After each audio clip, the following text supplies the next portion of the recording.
Welcome everybody to BeMinistree Just Talk.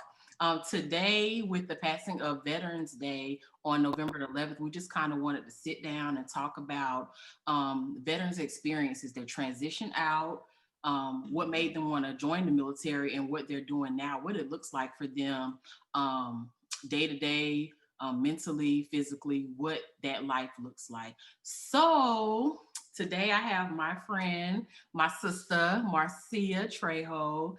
If you can just give us a little bit, just a little bit about yourself. Okay. Hey everyone, how's it going out there? I am so excited today. I'm so excited and humbled that my sister asked me to join her on this journey today. A little bit about myself. So my name is Marcia Trejo. I am a mental health counselor, mother of two wonderful children, and just a big advocate when it comes to mental health and the well-being of others, especially surrounding veterans. So again, I am just really excited, and I can't wait to just talk. I'm excited. Thank you. Awesome. So me myself, I joined the Navy.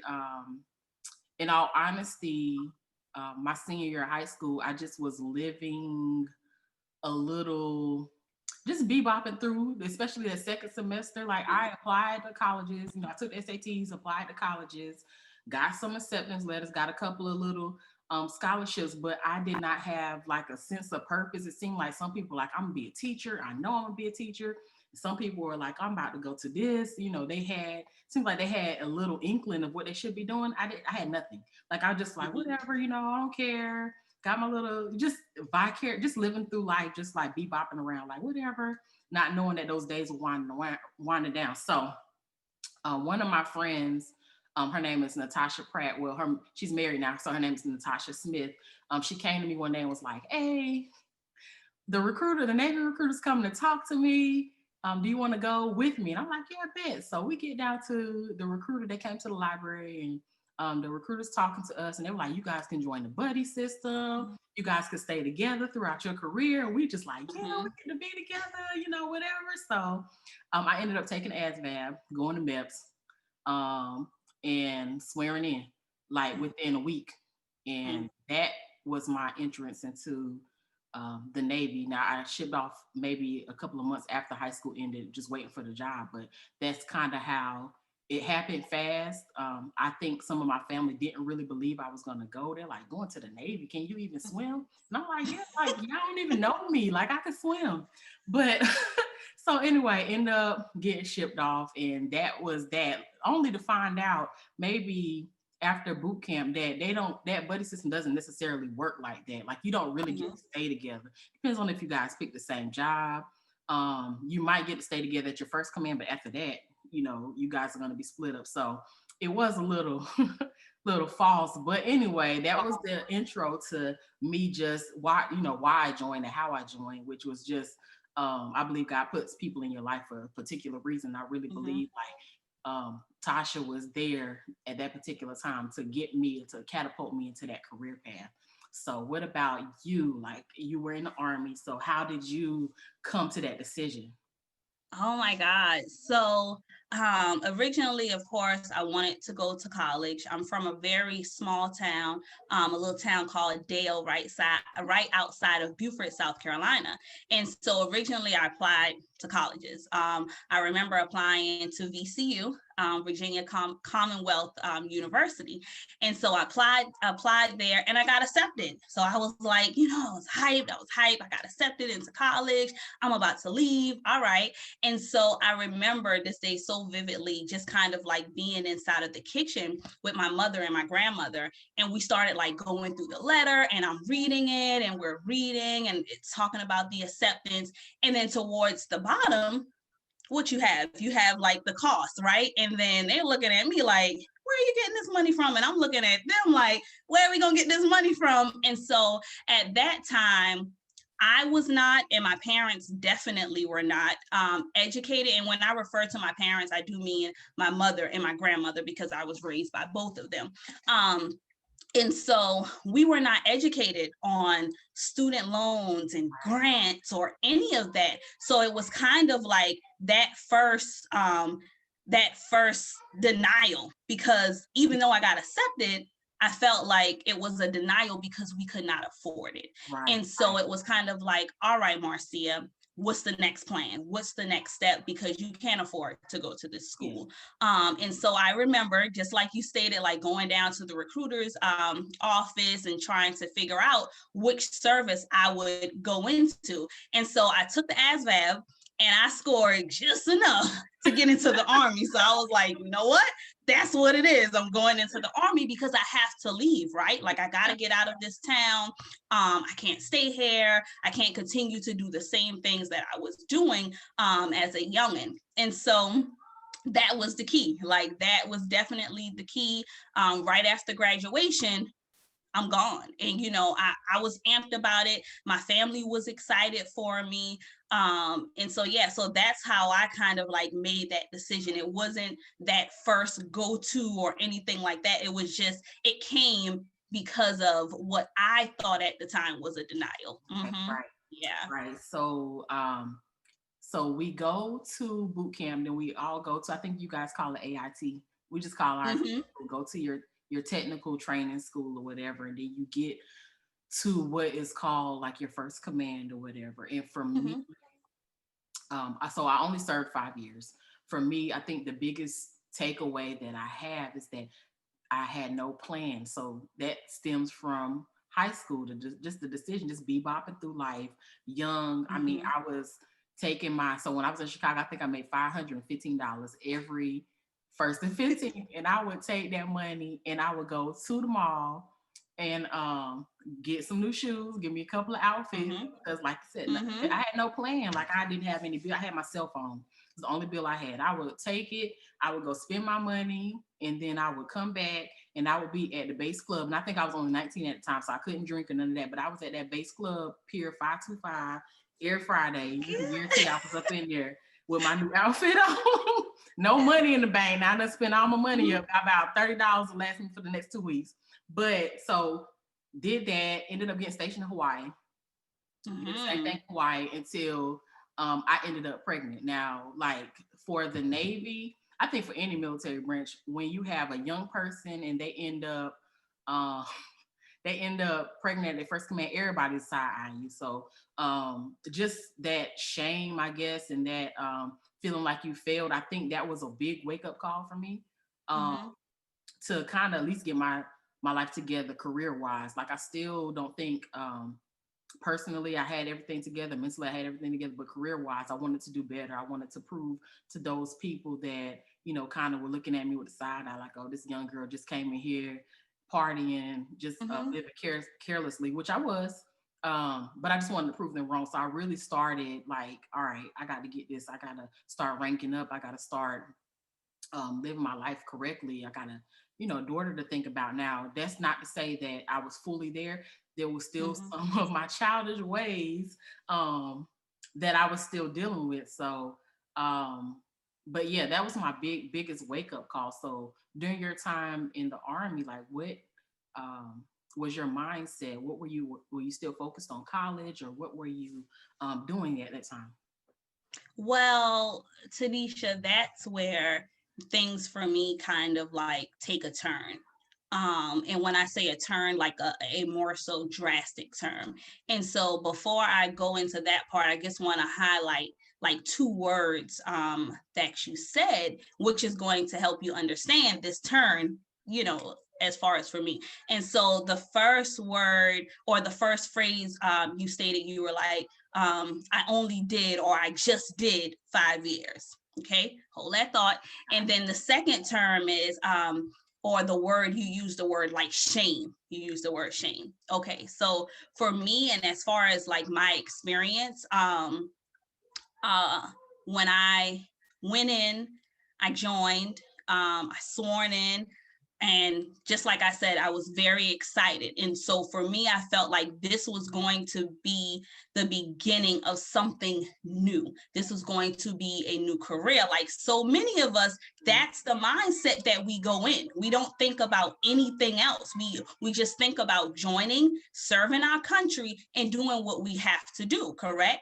And so for me, my experience was short-lived, very, very short-lived. And so this is why I would definitely say, like, I'm humbled to be doing this with you, because this is my first time sharing my story on this type of platform for a lot of people to like hear about. And the only people who know my story, that's my close family members. You and I have been friends and you don't even know. And so my experience, so here goes. I'm at basic training. I'm at basic training, and you know, I'm doing what I have to do, and I'm trying to push along. And was it easy? No, it wasn't easy.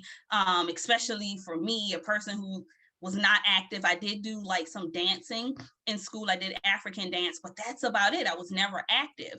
And so the last week, right before graduation, I'm running and I'm doing a PT test. And I'm doing my last PT test before graduation.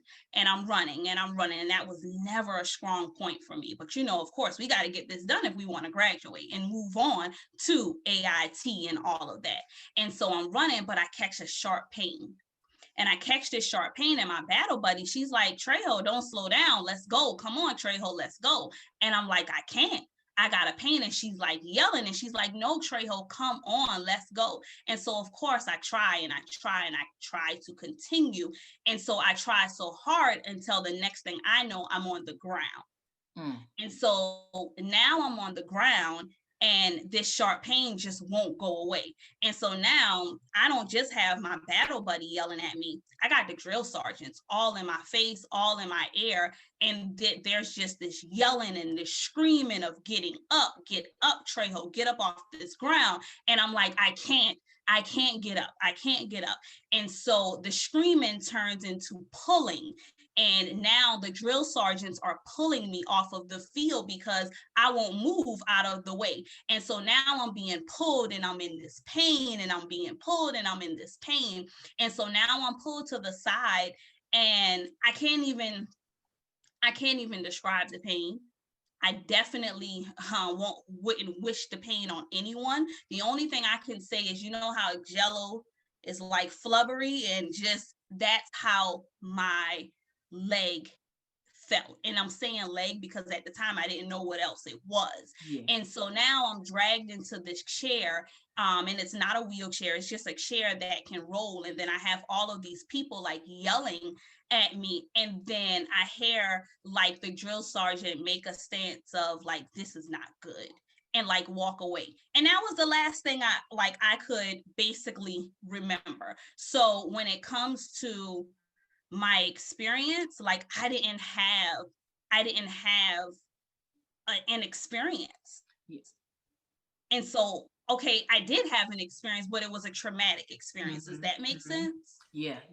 And so, and so from there on out, the next thing I do remember, so I did my basic training at Fort Jackson, Columbia, South Carolina. The next thing I remember, I was in Georgia, and I can't remember at this moment, but I was at another hospital. And so the next thing I remember waking up. And when I woke up, I'm in this hospital bed, and I have like all of this stuff hooked up to me, all of this stuff hooked up to my legs, and my mother's on the side of me. And so now in my mind, I'm wondering like, how the heck did I get from a field doing a PT test to my mama being on side of me? Like what happened?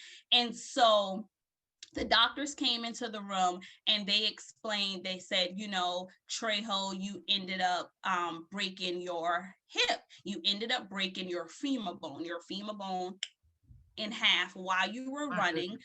We had to do emergency surgery. And so now your hip is being held together by 3 screws. I'm 19. I have 3 screws in my hip. And so eventually you're going to go through rehabilitation and you're going to learn how to walk again and, you know, all of this. And the only thing I can think of, okay, that's fine and dandy, but I graduate next week. Right, right. And so, of course, yeah, you know, like I graduate next week. Like I hear what y'all saying. I can't even feel the pain no more because I got all this meds in me and all of that. And so that was the only thing I could like think about at that time was like, okay, am I still going to graduate? Like, am I still going to finish out this career? Like, will I be able to do this?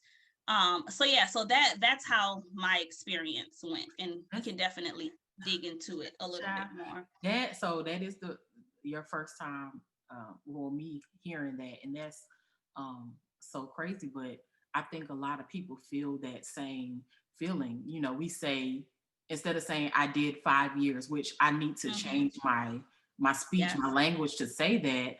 And then I joined just vicariously. You joined and you were excited about it, you know. So those, you know, months that you spend, that counts too. And I know it's hard for people to understand, especially when you are, and this is probably the reason why it's hard, is because we compare ourselves to others. Like, oh, they're retired, they getting that pension, and here I am, just did my little 5 years, and they don't even recognize. I might get a free meal on Veterans Day, but that's it. You know, I can't go to the commissary. You know, they give you your form, you keep it moving. And so I know that was super traumatic, especially, you know, during that time. Especially, I came in 05, and I'm assuming you're the same. No, I went in 03, right after graduation. Okay. So, you know, we call ours RDCs, but I know those drill instructors, they weren't no joke. Like they was not. I think what I hear now is it's a little bit more, I don't want to say friendlier, but more conscious of the recruits that are coming in. But we still had some of the old school ones, and they wasn't playing no games. So I hate that during that time, the one thing that you remember is that they were yelling. Like, y'all didn't even see if I was okay. Like, y'all thinking I'm down here faking, which, you know, maybe somebody did before. Maybe that's why you acted like that. But, you know, what was the protocol? And then to pull you off the field, who's to say that didn't, you know, cause any further injury? Damage. So, child, that's crazy. Child, that's So, crazy. I mean, it is. So, so you've been out for a while. So have I. I think now I've been out longer than I've been in. And definitely for me. I know at the end of my little 5 years, I kind of was like, you know, I had a daughter. She was 3 at the time, I believe. I was going on deployment. I was on a ship out of Norfolk, and I was going on deployment. And I was like, you know what? And I was dating this guy at the time. This I know this right here is just ugh. I was dating this guy at the time, and I'm like, both of us. So we were having a long distance relationship, and it was going good at first, and then of course it starts kind of falling off. I think he was kind of like listening to everybody, like what goes on the ship, and I'm trying to appease him, keep the peace. Like, okay, just let me get out, and then we can be together. Like obviously one of us has to get out, and since my time is up, and I get out. Now, mind you, I'm higher ranking than him. You know, that means I'm making more money than him. But in my mind, not consulting God, because I am, you know, I am a believer, not consulting God. That's the plan that I had in my head, and I stuck with it. And I ended up getting out, and I never got married. I never went. We never reunited, so to say. So basically, I made my decision based off somebody else. And getting out, I think I did like the DD 214 tour. Like I was going to see my mom, and of course I was on deployment, so I had some money saved up. So my sister got married, so I went to Savannah, went to see my mom. You know, went around to see all my friends for like, I'm gonna say a good month, because I was on terminal leave. So for a good month, I was just, you know, back, still the same mindset as the girl that joined the Navy, which is so funny to me. But after, I think, my official day, which I think was April the 5th, 2010, I was like, oh snap, I gotta do something. Now they do like a transition assistance class for the Navy, but it was so crazy that I went and they were like, you go in there and they do these, it's a week long and they give you all this talks, as far as disability, they said don't apply because you ain't gonna get it. So I'm like, okay, what? Mm. I'm like, We gonna talk about that. We girl, gonna talk about that. we have to. So I'm like, okay, but in my mind, I'm like, ain't nothing wrong with me anyway. So, whatever. And then they were like, oh, okay, come dress to impress on Thursday. So they do this little mock, I don't want to say interview because they didn't really interview you. But they had all these people. I remember they had all these people come in, like people from the hospital, people from all these different companies. And they were like, don't worry about it. Take our cards. We're going to give you a job. And so it kind of like, okay, hype you up. Like, okay, I don't have to worry about it because these people see me. They already know. They know who they know. So I'm like, okay. And they're like, you're IT. You got a clearance. So bet. Like, you're going to be easy. You're going to be easy. So I'm like, okay. So fast forward, that ends and I get out and I'm at home and I said, okay, let me go ahead and start preparing myself to get out there and get a job. So I ended up emailing one of the contacts from that class and told him what my name was, whatever, and my credentials. And I get an email back saying, oh, hey, well, I have a book out. So I want you to buy my book, read it, and after you read it, then email me back and then we can start talking about job. And I'm like, that just don't sound right. Like, I'm willing to support people, that's not a problem, but that's like it. So I think at that point I was like, oh, I'm pretty much on my own. It's gonna be God, you gotta do this. Like, I done made a decision based on somebody and I shouldn't have. So first and foremost, forgive me for that. And after that, you're gonna have to do this. So I did end up getting a job within a month, but when I say they lowballed me, because I did not know my worth, I did not know Of course. what the going market was for my job. There was no research. So I say that, like, I think one of the biggest takeaways from just being a veteran or being in the service is that planning, having a plan put together for when you do, like, this is what I'm going to do. And fortunately, I did have a little bit of money. Like, to this day, I don't know where that money is. Like, I don't know what I did have a little bit of something saved up, but I still didn't have a plan. And thank God I was able to get a job. But like I said, they lowballed me. Like, there was people, you later find out there's people making 2 times what you were making doing the same job. And I'm like, dang, they was happy to have me. Like, I was a contractor, they was happy to get me in there and pay me that little bit. And I was doing all the work. So that part of my life, I remember, like, I'm like, man, Lord, like, what in the world did I do? Like, did I make the wrong decision? And getting out, like, what's going to happen now? Like, now I'm back at home in North Carolina, which wasn't, so I'm from a small town also, and it's not tech friendly. Like, there's no job there. You have to go, an hour, 45 minutes away to get to a decent paying job. So there really wasn't any opportunity from where I'm from with the job credentials that I had. And for me, that lack of planning, I didn't even think about that. I was just like, I'm going home. I'm about to bounce back to, make this relationship work, and everything is going to be golden. And it didn't work out like that. So what about you? So you get hurt. And now you're probably are you trying to figure out if you're graduating or not? So take it from there. Oh, okay, so trying to figure out, that was just me trying to figure out. They already had it all mapped out.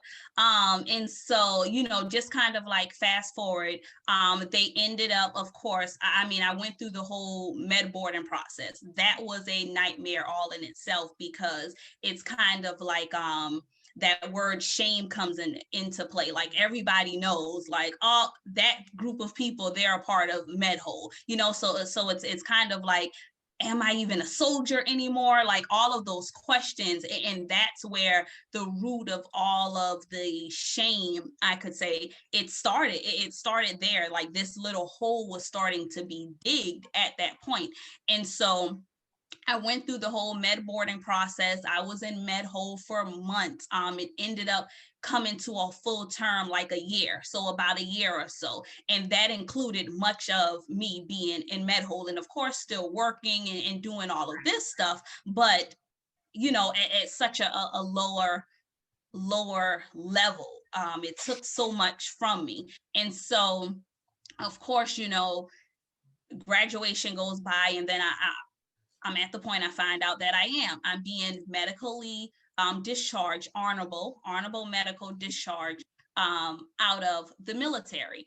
And then so now this whole, how do I put it? I think I turn into a different person because that enthusiasm, like, that's gone, right? Like that enthusiasm is gone out of the door because this career, this life that I thought I was going to have, like it got cut off just like that.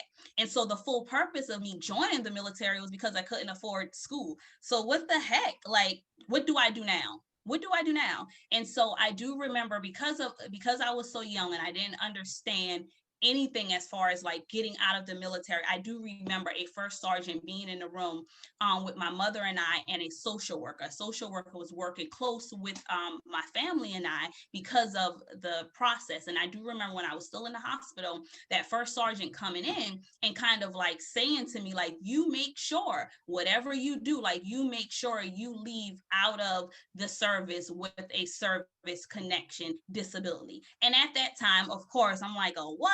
A who? Disability? I am 19. I am not disabled. What are you talking about? Like, what is going on here? Word and so of course, that word, that that term is just kind of at such a young age, like, it's something that you definitely don't want to think about. And of course, later on, it was explained to me. I became educated on it. And so, yes, I did ended up leaving the service with a service connection disability. And, thankfully, I'm so thankful that God did place that first sergeant there to give me that information, because now that's going to be the setup for the rest of my life. But little did I know at that time. And so for me, it was just kind of like, what do I do next? And Tanisha, when I tell you depression, when I tell you anxiety, when I tell you like just feeling so low and down out, for one, I did go back home to that small town. I did move back in with my grandmother and my mom. And so I did have to look at all of the people who I went through training with, graduate and go on to AIT and go on to have careers and have successful careers in the military. I did have to look at that. I did have to, on Veterans Day, watch people post things and post little memes like, oh, you were only in boot camp, you're not a veteran. Like, I had to watch and look at that type of stuff. And so I had to go through that denial. I had to go through that shame. I had to go through all of that. And did I go through? Oh my God, yes, I did. Like, depression sunk in. All sorts of, just all sorts of things crept in that were definitely not good. And so I think, like, now, and I guess we'll get to that part, but now this is why I am such a big advocate for mental health, why I am such a big advocate for veterans, and not just veterans, but in particularly younger veterans. Because I do know what that shame feels like. I do know what it feels like to be in a sense of depression because you felt like you didn't do anything. But when lo and behold, like, you were a part of that 1%er. And so, like, we call that that 1%er, like, it's about 1% of the population who go to even join the military. And so you were a part of that 1%er. So while you have all of these people who are looking down on you, can they say that they went to the recruiter office and they signed up and they got sworn in? And can they say that they did those things? And so was that my plan? For my hip to be broken at the age of 19 and can't hardly wear heels and walking with a limp? Was that my, like, no, that wasn't my plan. So am I not considered a veteran? And so, it's just, it's a whole lot of stuff definitely crept in. But I will say, because I was service connected, And then I did kind of like go through the ropes of getting things done. I did have my education benefits. And so after that, I did go on to school. Like I did go on to school, and we'll get back to that part whenever you ask a different question. But just know, yes, that next step for me, it was school, but that's a whole nother. So yeah, so one thing I want to double back to is that going home and that shame, like what is that about? Like when people see, they're like, oh, she bad, but you still here too. So like what's going on? Okay. I don't know what that is, but just dealing with that, like, okay, I don't even want to go to Walmart because people gonna see me. Well, I thought you was in the Marines. They don't even know what branch of service I was in. You know, you don't really care. You just know I left and I'm back. But that in itself is nerve wracking. It causes anxiety. People looking at, and I think it's something that I had to learn to be okay with. So I know, so listening to just what I said, I know that me getting out wasn't necessarily God's will at that time. Now I've since aligned myself back with God. I think He's awesome. He done gave me back, everything I was supposed to have plus more. But there were years that I had to, like you were saying, you looking at people getting promoted, knowing it should have been. Mind you, I was when I got out, I was an E5. I was already up for E6. Like in my mind, you couldn't tell me I wasn't gonna make it. So my goal was to be, I wanted to be a chief, which is E7, and then go warrant officer. That's what I was gonna do. But it just, different things caused me not to do that. But just being okay with being affiliated with the, military, having to, tell your stories all the time or whatever. And I think I'm at the point in my life, like, that I'm like, okay, I don't have to work for the military anymore. Like it's so much more out there. This was just knowing that was just a stepping stone that is going to, push me to where I need to be at. I think that's the part that I had to be like, okay, that was just a piece of my life, not all of it. You might have not made the right decisions, but you use that as your stepping stone. And now moving forward, you make your right decisions, or you make the decision that's going to be best for that time in your life. So, and like I said, it turned out to be good. I mean, I got to where I didn't spend a lot of time with my daughter. She was with my mom and my dad and my brothers, kind of from the age of 1, 2, 3, or 4. We ended up being able to kind of reconnect and get that, mother-daughter bond back where we didn't have it. Like when I first came back, I didn't want to I didn't want to discipline her any kind of way. I'm like, I ain't even been here. Like, so we were able to get there. Now I can't get rid of her. She all in my face. She always in my face. So it was benefits that came, to it. But like you said, that shame of just being back at home, and everybody like, oh, you back at home, make you not even want to go back home. And I think it's so much that I have to offer now that I can pour back into those. So that's one point. And then the other point is that like that ram in the bush, or the people that got placed at the right time, like in my first job that I was getting lowballed, it was a lady, her name was Jackie. She taught me everything. So I consider her like my mentor for like taught me everything. She was like, I'm gonna teach you everything you're supposed to know at this job. And I don't want you here no more than a year. I was gone in 3 months making double because of what she poured into me. And then when I was in Japan, I remember the Applewhites, like, okay, whenever you do this, you make sure that you don't basically, you want to be in a position where people are not telling you you got to work until this age. You want to tell them I'm leaving right now.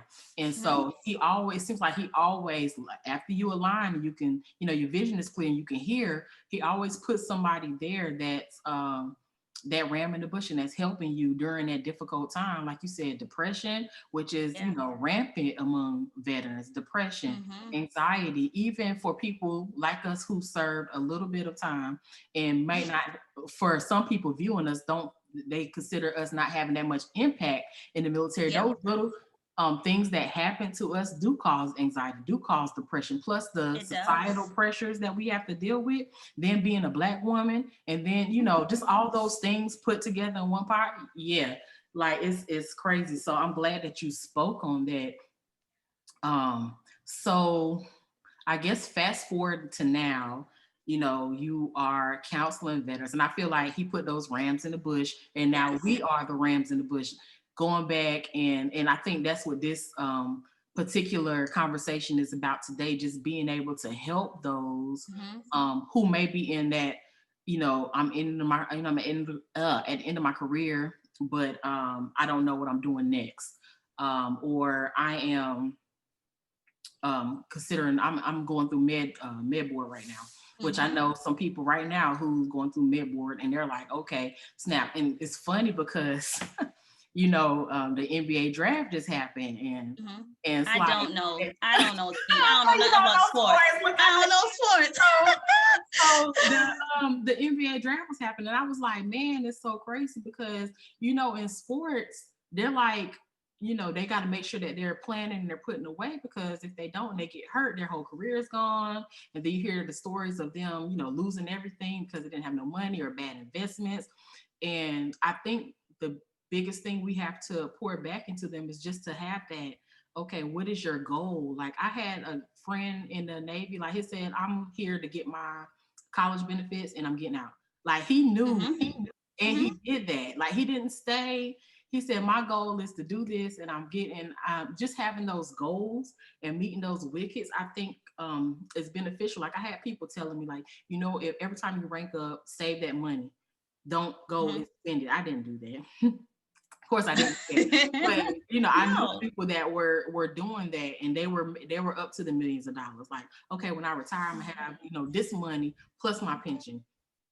And Mhm. so there's just so many goals that could be set. But yeah, so I just really think that that's the purpose of this today, is to be those advocates, those rams in the bush, for those that are just uncertain on where their career, what should I be doing now, starting today, what should I do now. So Mhm. fast forward into your career now, what is a day in, day out of counseling, Oh especially at my the VA hospital? God. Oh my God. So I can definitely say, and just like you said, fast forward. Like, we fast forward a whole lot of stuff. We fast forward years of depression, and just I'll give you this little sneak peek. I started, so because I did have my education benefits, I was able to go to school. Thank God, right? And Yes. so I went to school back in my hometown, a 2-year college. 2 years. 2 years. That 2-year college took me 4 years, and that's because of the depression and just going through and still not. And so that took me 4 years. So it took me 4 years to complete a 2-year degree. And then after that, I had so many credits because it took me so long. I went ahead, I went ahead and I got my bachelor's degree. And so I got my bachelor's degree in social psychology, and I knew that I wanted to stay connected. So that was the thing for me. Like, I knew I wanted to stay connected to the military because I just felt like I hadn't done anything. So Mm-hmm. I have to stay connected. But how? How do I stay connected? And then I thought back to that social worker who was working with me. And I was just like, I want to do something like that. I want to help people. And so that's when I started this journey on just wanting to be an advocate and wanting to help. And so I did start off in the social, like in the social field. And so got my bachelor's degree. And then after my bachelor's degree, I went on and I got my master's in mental health counseling. And so now here goes this girl from this small town who could not afford college, Yeah. and then now has her master's in mental health counseling. And so this was all through my benefits Yeah. from being a veteran. Yeah. And for serving and for getting, injured, and all of that. We can go down the list, right? And so I have my master's in mental health counseling.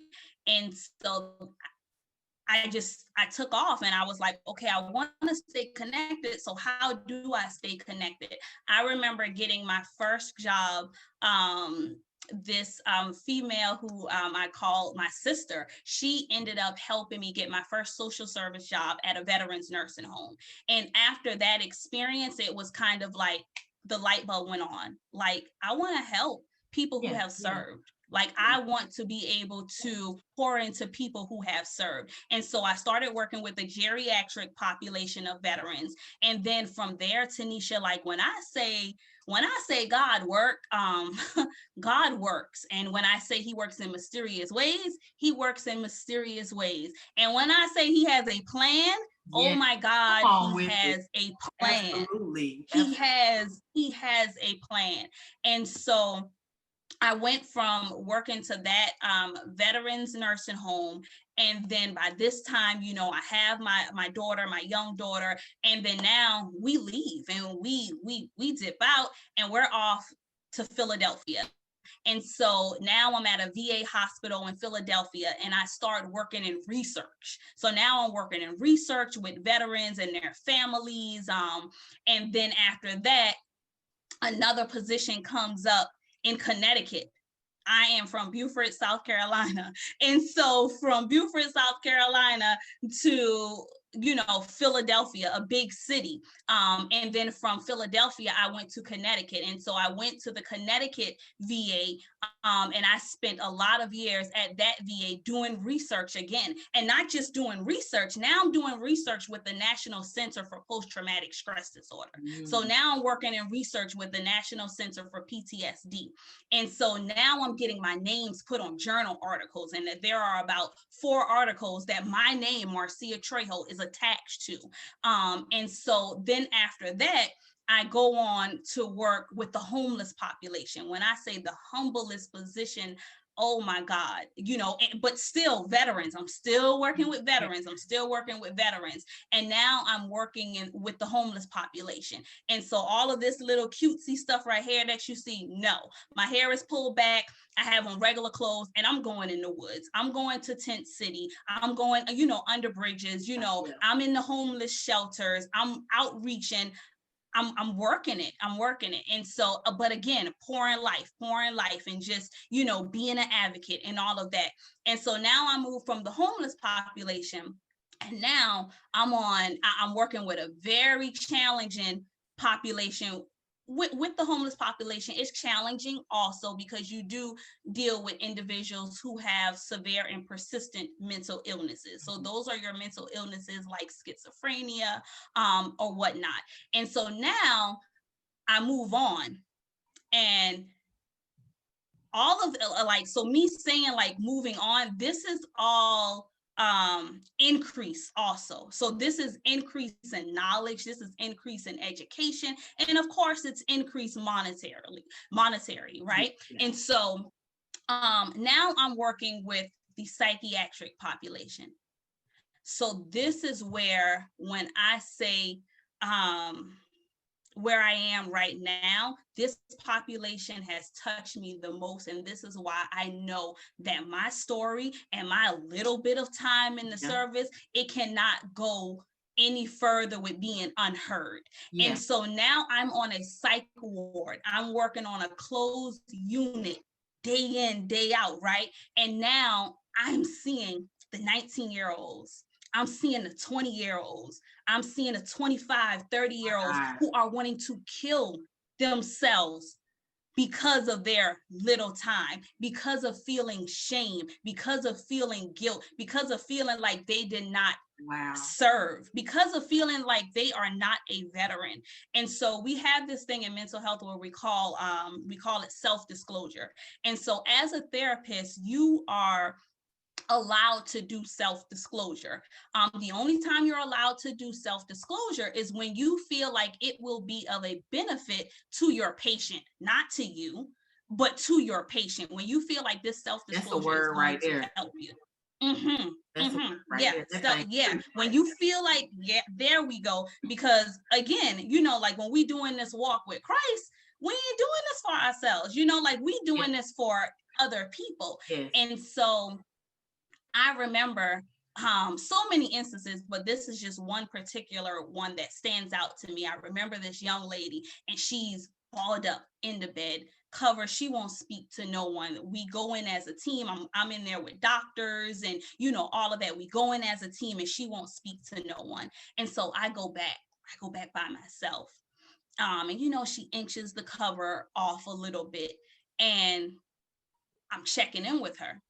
And she starts to break down, and she starts to tell me, like, I feel like I didn't do anything. Like I went into the military and things didn't work out, and I just feel XYZ and I don't want to live anymore. And right then and there, self-disclosure. So right now, I'm about to tell you exactly what happened. And so now I'm about to let her know how I went in. I went in with my own plan. Tanisha, I had my own plan. I had this thing mapped out. Like, I can't go to college, so I'm about to join the military. I'm about to get out. I'm about to, do it up, party. Like, that's all. I'm not gonna lie. That's all I was thinking about. And so I went in with my own plan. But watch this. God had a totally different plan. So God said, like, yeah, you gonna go in, but you gonna get hurt. I'm gonna have to put you down right quick. But see, me putting you down, that's just about to be the setup for the rest of your life. And you don't even know that yet. You don't even know that yet. So I'm sitting in this room and I'm telling this young lady, like, yes, I went in and it was short-lived. Yes, it was short-lived. But out of that, I was able to get my education. I was able to get all of these different benefits. I was able to get, my VA home loan and being a homeowner at the age of 34. Like, I was able to do all of this stuff. And here I am sitting in front of you and letting you know that there is hope. Like, there is life after this. Come on. Absolutely. There is life after this. Like, you can do it. Like, you have the resources, you have the support. As long as you utilize these things, like, you can do it. And so that's where I am right now.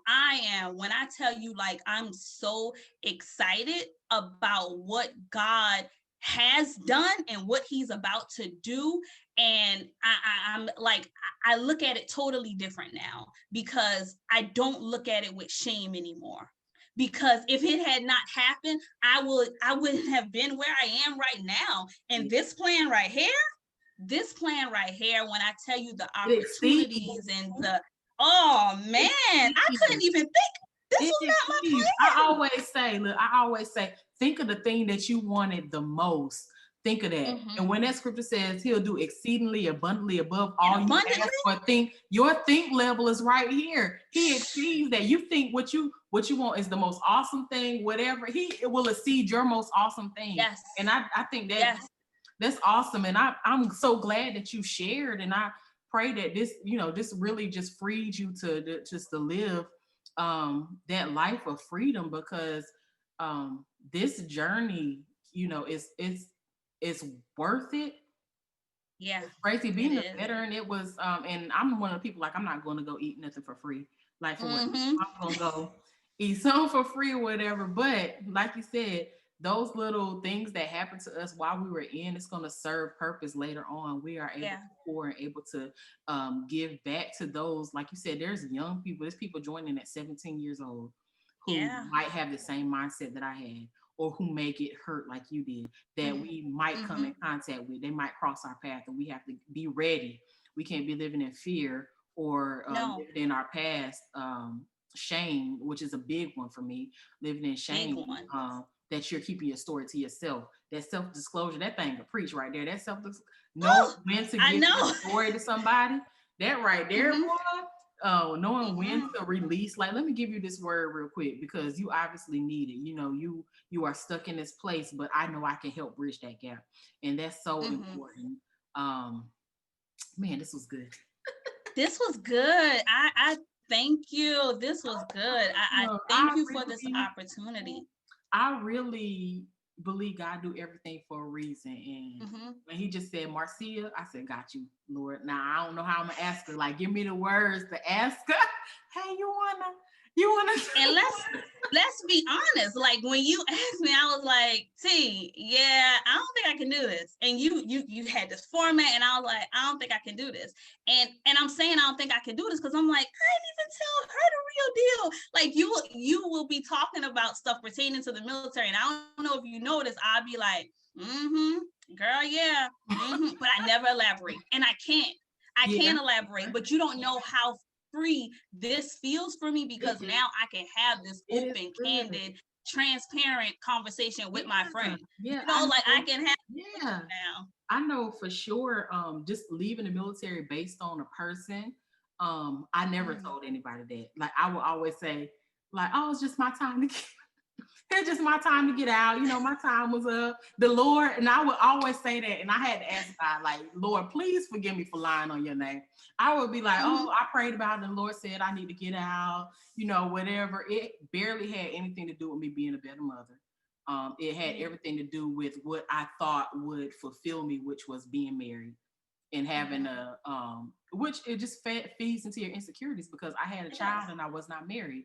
I grew up in the church. You know, I wanted that shame to go away. So if I could make this relationship work by leaving this career, then that's what I did. And that's a conversation that's going to come later on. But that is what I was trying to do. Like, let me fix this shame instead of allowing the Lord to work it through. I fixed it for about 6 months, and then that whatever my fix was did not work, and I really had to turn to God and allow Him to start pulling those things out of me and allowing me to forgive myself for making that decision, and being able to celebrate others. When my friends post that they are promoted or they got these different accolades, I wanted to genuinely be able to celebrate them.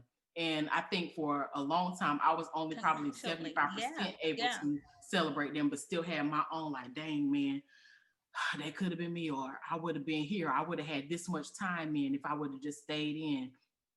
So I think it's definitely something that needed to be talked about. I pray that what we discussed, it just hit. If, like I said, if it just hits one person, it'll be such a blessing, because I think, and this is not even the totality of everything. Let's not even talk about just feeling like just the disability part of it. Them saying like you don't have no, knowing that, you know, just knowing that now you might have things that are coming up. Now I'm 10 years out. You might have things that are coming out now that you didn't know about. It's not in your record. You're trying to say like, hey, like this happened to me, and they looking at you like you a fraud, or they looking at you. I think one lady was like, so what are you saying is wrong with you? Like, what are you saying is wrong with you? And I'm like, well, maybe it's not nothing then. Let me get up out of this office. Like, there we go. You know, you have that bully mentality, like because you're not missing a limb.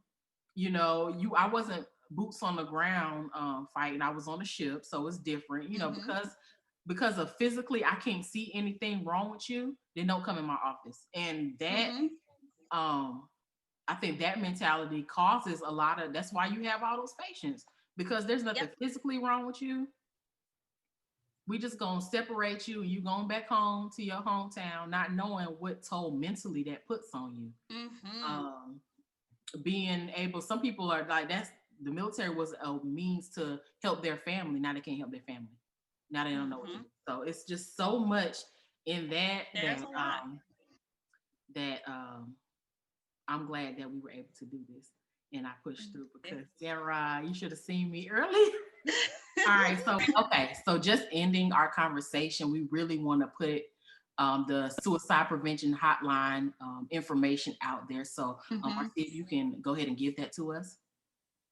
Yep. So if any of you are, struggling, if you're struggling with anything when it comes to like your mental health and just feeling depressed, or even having thoughts of wanting to kill yourself, you can definitely call the suicide prevention hotline. The number is 1-800-273 8255. And then for veterans, you would just press 1.